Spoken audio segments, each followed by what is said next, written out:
Delhi CM Arvind Kejriwal से जुड़े controversies अभी रुकने का नाम बिल्कुल नहीं ले रहे हैं। जहां एक ओर उन्हें ईडी अरेस्ट करती है और जब लगता है कि उन्हें बेल मिल सकती है तभी वे सीबीआई द्वारा अरेस्ट हो जाते हैं। इन दोनों अरेस्ट से जुड़े मामले सुप्रीम कोर्ट से लेकर हाई कोर्ट तक में इंटेंसिवली डील हो रहे हैं और वहीं एकदम से खबर आ जाती है कि दिल्ली सीएम तिहाड़ जेल में कभी भी कोमा में स्लिप कर सकते हैं क्योंकि उनकी तबीयत और शुगर लेवल बहुत ही खराब है। बीते दिनों हमने देखा भी था कि कैसे ईडी ने दिल्ली सीएम अरविंद केजरीवाल को मिले ट्रायल कोर्ट के बेल ऑर्डर को अपोज करते हुए अपना रिप्लाई फाइल किया था और स्टेट किया था कि multiple courts all the way up to the honourable supreme court have held that there is material against the respondent which shows the reason to believe that the respondent is guilty of the offence of money laundering. पर जहां ED की arrest का मामला चल रहा है वहीं Delhi high court में जस्टिस नीना बंसल की बेंच के सामने केजरीवाल की ओर से मौजूद सीनियर एडवोकेट अभिषेक मनु सिंघवी ने कोई मौका नहीं छोड़ा है सीबीआई की अरेस्ट और रिमांड को चैलेंज करने का और साथ ही उन्हें फटकारने का। कौन सी शॉकिंग बातें दिल्ली सीएम की लीगल काउंसिल ने की है जिसने अब वापस से नई कंट्रोवर्सी क्रिएट की है, हम आगे देखेंगे। आपको बता दें कि आज की हियरिंग में जस्टिस नीना बंसल के सामने केजरीवाल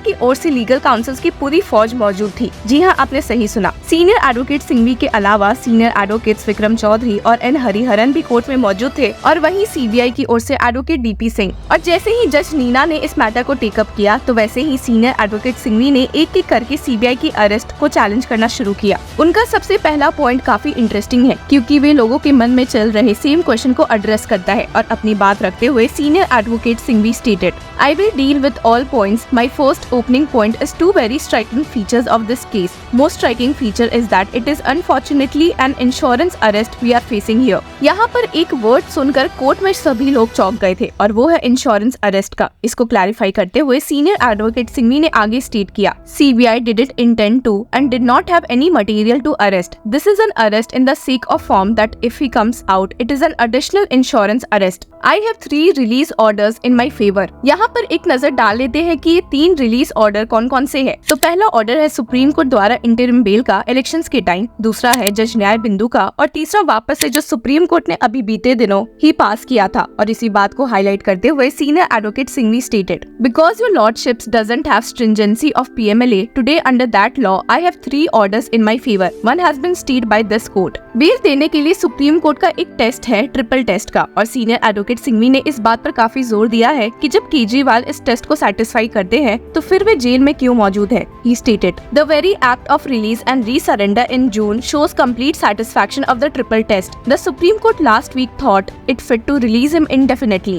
आगे सीनियर एडवोकेट सिंघवी ने जस्टिस नीना बंसल को समझाने की कोशिश की that today I am pleading in a CBI case which is neither under Section 45 nor PMLA. Please consider this points. Unlike PMLA where I have 3 favorable orders, one stayed by this court, this case lacks such stringency. Senior advocate Singhvi ने तो और justice Neena Bansal को बताया है कि कैसे ED cases जिसमें कहा जाता है कि बेल मिलना आसान नहीं है उसमें अरविंद केजरीवाल को बेल मिली हुई है and that he has got a regular bell in PMLA. It has been stayed and it will be decided in that court. The stay makes it clear that it will be decided on merits. There is interim bail also. It's an afterthought insurance arrest. Please note 5 dates. अब इन 5 dates को detail में high court को समझाते हुए senior advocate Singhvi ने state किया है कि कैसे इस मामले में सीबीआई इतने टाइम से कोई एक्शन नहीं ले रही थी, पर जैसे ही ये लगने लगा कि शायद ईडी केस में दिल्ली सीएम अरविंद केजरीवाल को बेल मिल सकती है और जो उन्हें बाद में मिली भी थी, तो सीबीआई ने तुरंत उन्हें अरेस्ट कर लिया। He stated, 17 August 2022, just shy of 2 years, the CBI FIR is there. I am not named. 14 April 2023, admittedly I received summons as a witness just under 1 year after the FIR. I appear for 9 hours on 16 April 2023, 2 days later.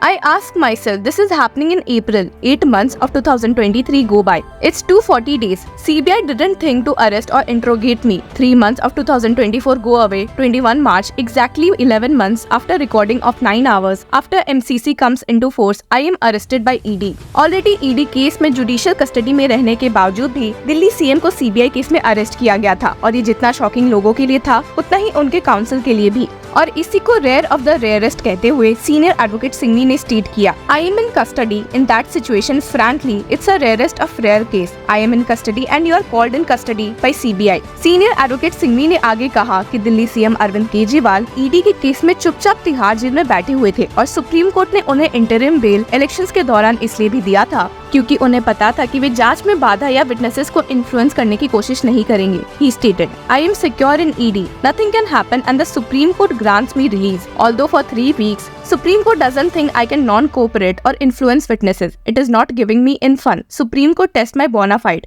I go back dutiful back to jail on June 2nd." यहाँ पर indirectly CBI के साथ साथ union को blame करते हुए senior advocate Singhvi ने justice Neena Bansal को समझाया कि common sense tells you there can't be any grounds of arrest in this kind of situation. The special जज grants me bail on June 20. It is clear as daylight that psychological winds of change are growing in CBI's mind. I won't say it's CBI. I would say there are others in whose mind there is psychological change. इसके बाद बारी आती है Delhi CM Arvind Kejriwal के trial court के bail order की, जिसके बारे में सीनियर एडवोकेट सिंघवी ने स्टेट किया, "When I am produced before vacation judge, they start the procedure of asking for custody, remand, etc. The date is June 26 when the CBI gets active. On July 12, I get released by Supreme Court." और यहाँ पर दुख जताते हुए senior advocate Singhvi ने कहा कि घूम फिर कर तो दिल्ली सीएम अरविंद केजरीवाल जेल में ही है, and that unfortunately for me I am back to square one because it's insurance arrest. Because those who want it by hook or by crook, he is behind bars.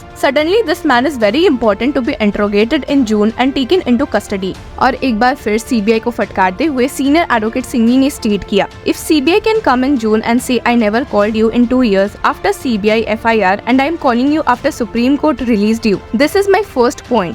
See the dates and overall context. This is common sense. The dates cry out for themselves because the insurance arrest is necessary to keep him behind bars." अब senior advocate Singhvi पहुंचते हैं अपने second point पर और कहते हैं कि it is general law not a special law. You can't deal with me in violation of the most overarching fundamental right of liberty and procedure established by law. ये clear करते हुए कि यहाँ केस एक सीएम से deal करता है और ना कि टेररिस्ट से, सीनियर एडवोकेट सिंघवी ने स्टेट किया, "He is after all a chief minister and not a terrorist. I never get a copy of application. Prayer is let me examine while he is in custody. No notice is given. Order is passed. Please do so. I am not heard." यहाँ पर senior advocate Singhvi ने trial court के उस order को भी फटकारा है जिसने CBI को केजरीवाल को अरेस्ट करने की परमिशन दी थी, and stated, "One reason for seeking arrest. No trial court should allow this. You lordships have been a trial court judge. Why should everything travel to Supreme Court? Trial court allows it on the basis of only one reason, that he is not giving satisfactory answer." Supreme court द्वारा केजरीवाल को दिए interim bell के judgement की तारीफ करते हुए senior advocate Singhvi ने एक काफी इंटरेस्टिंग पॉइंट उठाया और स्टेट किया कि in Kejriwal's case there is very interesting sentence in justice Khanna's order that interrogation by itself cannot be a ground of arrest. It is a remarkable case. It's not that you put a blindfold and allow the arrest. Senior advocate Singhvi ने कई और interesting points रखे हैं और इन्हें अब हम एक दूसरे वीडियो में कवर करेंगे, तो keep following law chakra for more such legal updates.